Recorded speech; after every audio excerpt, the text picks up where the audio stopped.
The what? The scar. Oh. Wicked. Summary: mark of greatness.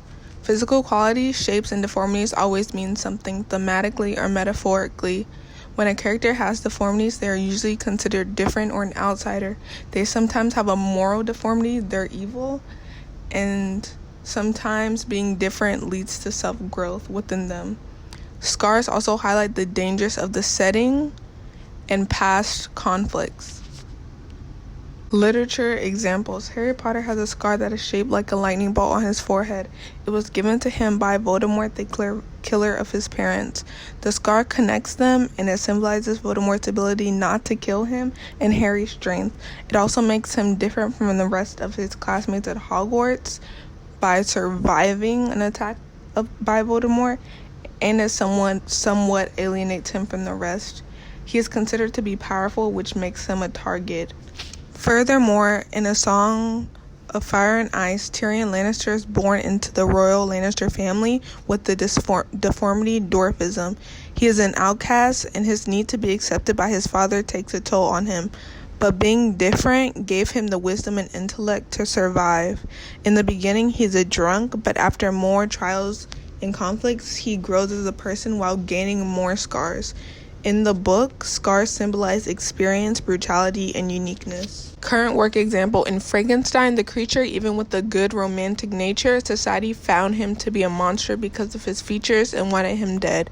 The quote, "Prejudice clouds your eyes," illustrates how the creature feels about humanity.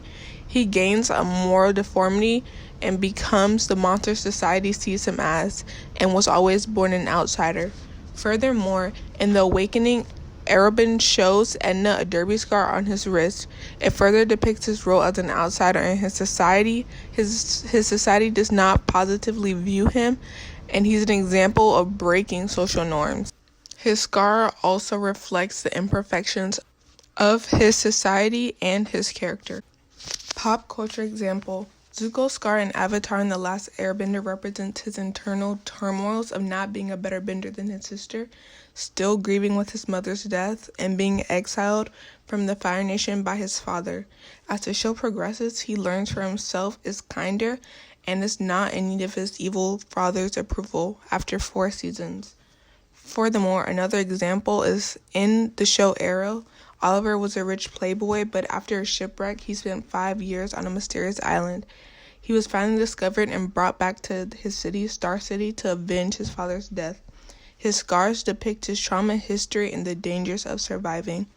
From a cocky turned murderous vigilante to a father and a superhero, his scars depict growth and character development. All those scars, you never been hit by a grenade? Arrow, knife. A lot of bullets, no grenades. I got myself a new bullet. 9mm, right there. 38. I'm mostly swords and a spear. It's alive. It's alive. It's alive! Chapter 10 Summary. Chapter 10 setting establishes the mood and the foreshadows events to come.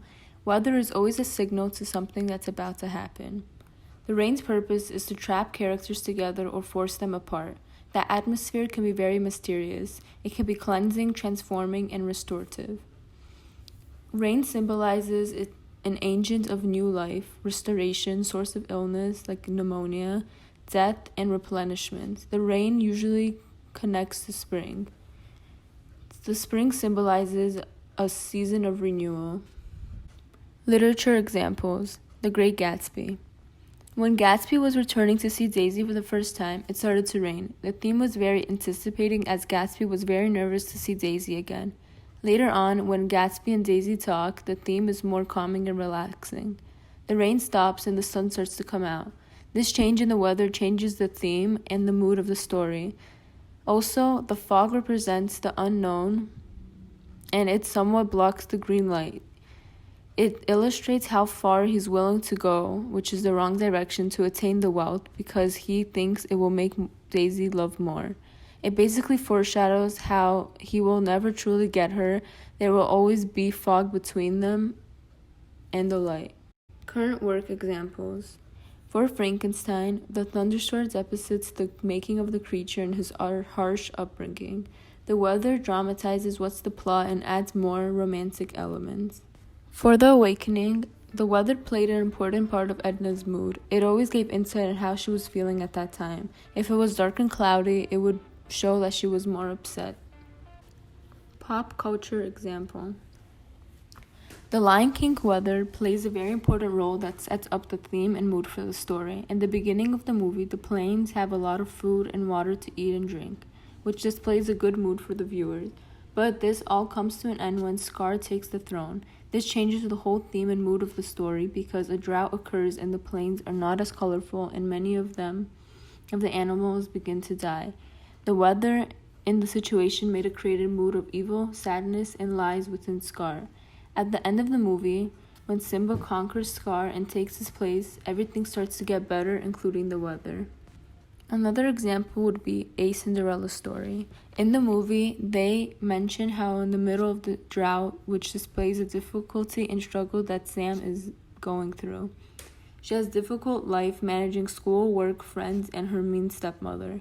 At the end of the movie, when Sam gets her Prince Charming, gets accepted to Princeton, which is her dream school, and leaves her stepmother, the drought ends and it starts to rain.